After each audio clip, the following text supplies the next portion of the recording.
Est-ce qu'il faut, ou pas d'ailleurs, s'inquiéter des mauvais chiffres à répétition que la Chine nous envoie depuis maintenant quelques jours, quelques semaines? On voit ça avec Philippe Béchat. Bonjour Philippe. Bonjour. Rédacteur en chef de la Bourse au quotidien. On a eu ce chiffre encore vendredi, pouf, on dit quoi? Oh là là, commerce extérieur chinois, les exportations qui sont en baisse de 20% au plus bas depuis 3 ans, c'est ça? Est-ce que c'est grave, docteur, ou le ralentissement chinois se confirme tout simplement? C'est un ralentissement qui perdure en fait depuis 2 ans maintenant. On a eu une succession de chiffres alors décevants sur les exportations parce que janvier n'est pas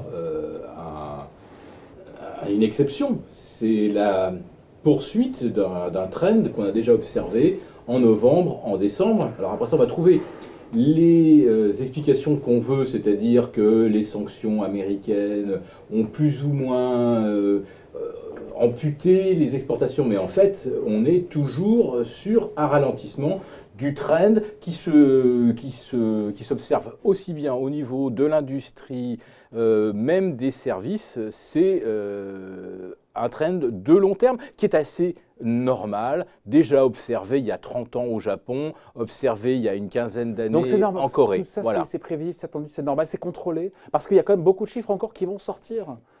On a les chiffres de vente de voitures, il y a d'autres chiffres qui montrent que voilà, ça continue de ralentir. Oui, alors les ventes de véhicules ont été extrêmement mauvaises au mois de janvier. On était sur, je pense, plus de 15,5%. Après, moins 13 en décembre. Après, moins 14 au mois de novembre. Là aussi, ça vient dans le trend général de dégradation Ah mais, pardon, de la on parle croissance. du premier marché au monde en termes de voitures. Ouais. On nous a vendu un marché mirifique avec des croissances mirobolantes. Et là, les chiffres depuis 5 mois sont dégueulasses, quoi. Oui, c'est ça. Je dis, ça a basculé il y a environ 2 ans. Il y a une rupture, là? Disons que là, au niveau est-ce que c'est conjoncturel ou structurel, ça, en fait? Est-ce que c'est un accident de parcours ou est-ce qu'il y a un changement de paradigme? Et c'est pas rien, l'industrie automobile chinoise. Hein. Oui, là, on a quand même ce qu'on peut appeler une rupture. On avait une tendance qui était la dégradation depuis 2 ans. Et puis, d'un seul coup, à l'automne 2018, pouf! Là, ça tombe vraiment. Alors après ça, on pourra invoquer de nouveau les sanctions américaines, le climat est moins bon, les Chinois ont moins envie de s'endetter. Et puis, il y a un autre phénomène, c'est que depuis l'été 2018, le chômage commence à progresser en Chine. Alors, comme vous le savez, il n'y a pas de chiffres officiel, on ne sait pas. Alors officiellement, si c'est 4,5%, donc c'est comme l'Allemagne, il n'y a pas vraiment de chômage officiellement en Chine. Mais d'un seul coup, on voit que des masses entières de travailleurs refluent des grandes métropoles vers les provinces, vers l'espace. C'est pas anodin, ça, c'est un signal important, ça. Oui, oui, et qui là aussi est tout à fait traditionnel et cyclique. C'est-à-dire que là, en Chine, on a eu 2008, 2011, on a eu ces phénomènes d'afflux de travailleurs vers les grandes métropoles et puis de reflux. Et là, on est à nouveau dans une période de reflux. Ça veut dire qu'il y a moins d'emplois. Et dès qu'il y a moins d'emplois en Chine, ça veut dire quoi? Ça veut dire qu'il y a plus de gens sur le marché du travail. Et comme là-bas, c'est très à l'américaine hein, quand même, la Chine, il faut le savoir, les indemnités chômage, elles ne sont pas généreuses et ça dure 6 mois. Donc ça veut dire qu'on a 6 mois pour retrouver un taf. Sinon, après ça, bon, on accepte à peu près tous les boulots qui se présentent et on les accepte un peu à n'importe quel prix. Donc dès qu'on a du chômage en Chine, ça appuie, ça tire les salaires vers le bas et ça restreint, ça contraint également la dépense. Alors en Chine, qui peut acheter une voiture? Aujourd'hui, environ 400 millions de personnes, c'est-à-dire un petit tiers de la population chinoise. Il y avait quelque chose qui bridait aussi les ventes de voitures, c'était non, c'est des quotas de plaques d'immatriculation destinés en fait à contrôler la pollution.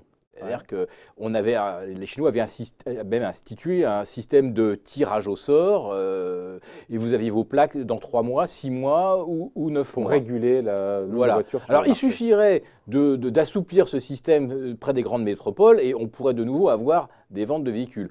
Mais là, on a aussi des autorités chinoises qui abaissent les taxes et ça ne repart pas.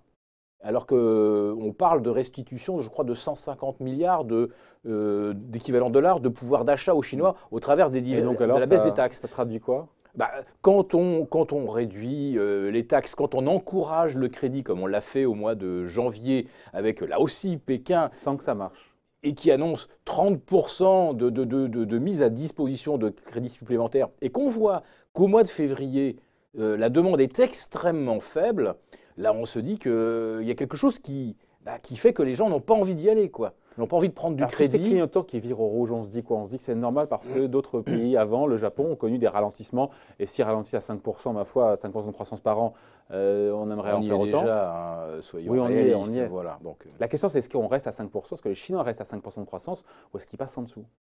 Que nous disent c'était ça, que nous disent tous les indicateurs qu'on a en ce moment? la trajectoire nous dit que ça ira peut-être, donc en dessous de 6% si on se fie à la prévision officielle, on est peut-être déjà en deçà de 5%.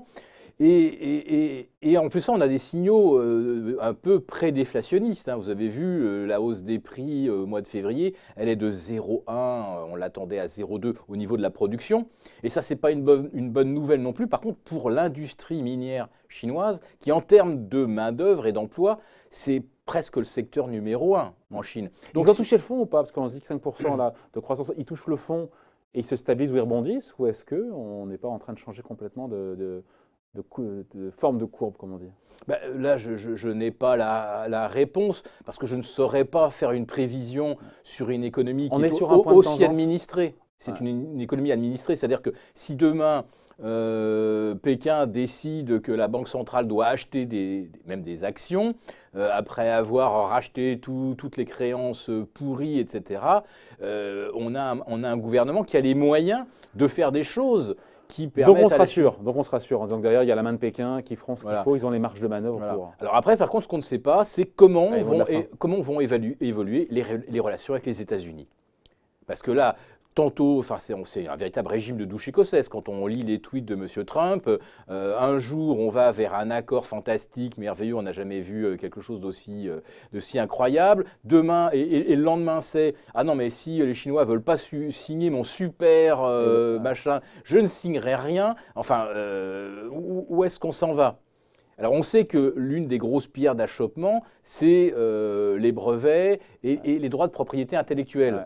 Et là, il y a quelque chose, alors là, les médias là-dessus font un voile vraiment discret, c'est qu'est-ce que peuvent aujourd'hui exporter les États-Unis vers la Chine et qui rapporte de l'argent? Ouais. Donc on sait que gaz liquéfié, Ouais. soja, Ouais. quelques semi-conducteurs Ouais. et les droits audiovisuels. Ça, c'est un truc extraordinaire. C'est un dossier énorme. Ouais. Parce qu'en fait, en Chine, il faut savoir que seuls 40 films étrangers sont distribués, Non, si peu, un par semaine. même quoi. pas un par semaine, Ouais. 40 Et alors? dans les 40 000 salles ou 45 000 salles de Ouais. cinéma chinoises. Alors ça veut dire quoi? Que les Chinois ne regardent pas les films produits Les par Hollywood? blockbusters. Alors les blockbusters, ils sortent, hein, Ouais. les Marvel, etc. Ouais. Ça sort, La Guerre des Étoiles, ça sort.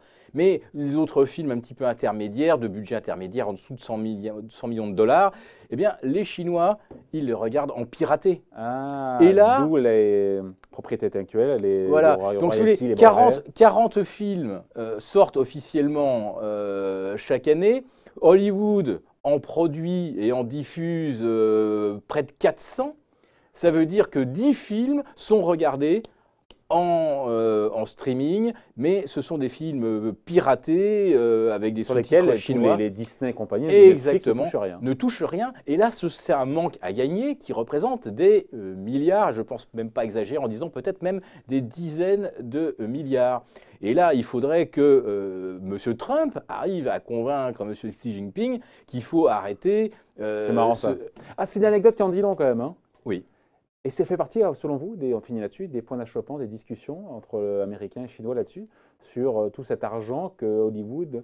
Bah, là, il s'agit véritablement d'un pillage des droits À grande échelle, hein. voilà, des producteurs, des acteurs américains, des scénaristes, de tout le monde. Hein. Voilà. Bon, en tout cas, voilà, beaucoup d'indicateurs négatifs, on voulait vous en parler, qui nous viennent de Chine. Et voilà, on en parlait avec Philippe Béchade, rédacteur en chef de La Bourse au quotidien. Merci Philippe.